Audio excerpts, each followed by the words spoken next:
America, Israel, Iran இடையே நடைபெற்ற போரின் காரணமாக 20% கச்சா எண்ணெய் வர்த்தகம் நடைபெறும் ஹர்மூஸ் நீரிணையில் அமெரிக்காவும் ஈரானும் தங்கள் கட்டுப்பாட்டை நிலைநாட்டும் போட்டியில் ஈடுபட்டு வருகின்றன. போர் தற்காலிகமாக நிறுத்தப்பட்டிருந்தாலும் போரை நிரந்தரமாக முடிவுக்கு கொண்டு வருவதற்கான பேச்சுவார்த்தைகள் தொடர்ந்து இழுபறியாகவே இருந்து வருகிறது. பேச்சுவார்த்தைகளுக்கு பாகிஸ்தான் மத்தியஸ்தராக செயல்பட்டு வந்தது. இப்பேச்சுவார்த்தையில் ஈரானிடம் இருக்கும் செறிவூட்டப்பட்ட யுரேனியத்தை தங்களிடம் ஒப்படைக்க வேண்டும் என்பது அமெரிக்காவின் பிரதான கோரிக்கையாக இருக்கிறது.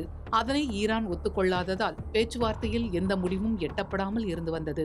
மத்திய கிழக்கு பதற்றத்தை முடிவுக்கு கொண்டு வருவதற்காக போர் நடவடிக்கைகளை நிறுத்தி ஹர்மோஸ் நீரிணையை மீண்டும் திறக்கும் ஒப்பந்தத்தை அமெரிக்கா மற்றும் ஈரான் விரைவில் இறுதிப்படுத்த இருப்பதாக டொனால்ட் ட்ரம்ப் கூறியிருந்தார். இதனைத் தொடர்ந்து அமைதி பேச்சுவார்த்தையின் ஒரு பகுதியாக தனது அதிக செறிவூட்டப்பட்ட யுரேனியம் கையிருப்பை கைவிட ஈரான் ஒப்புக்கொண்டதாக செய்திகள் வெளியாகின.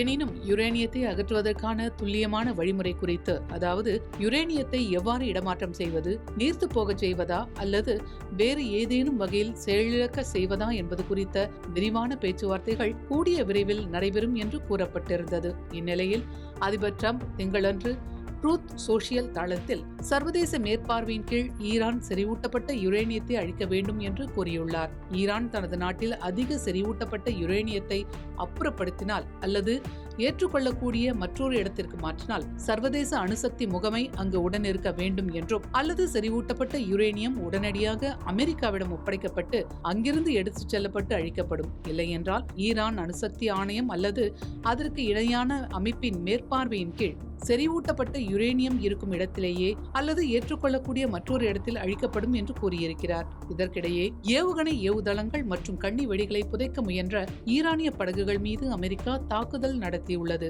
இதனை தற்காப்பு தாக்குதல்கள் என்று சென்காம் தெரிவித்திருக்கிறது. மேலும் பேச்சுவார்த்தைகள் நடைபெற்று வரும் சூழலில் போர் நிறுத்தம் இன்னும் அமலில் உள்ளது என்றும் சென்காம் கூறியிருக்கிறது.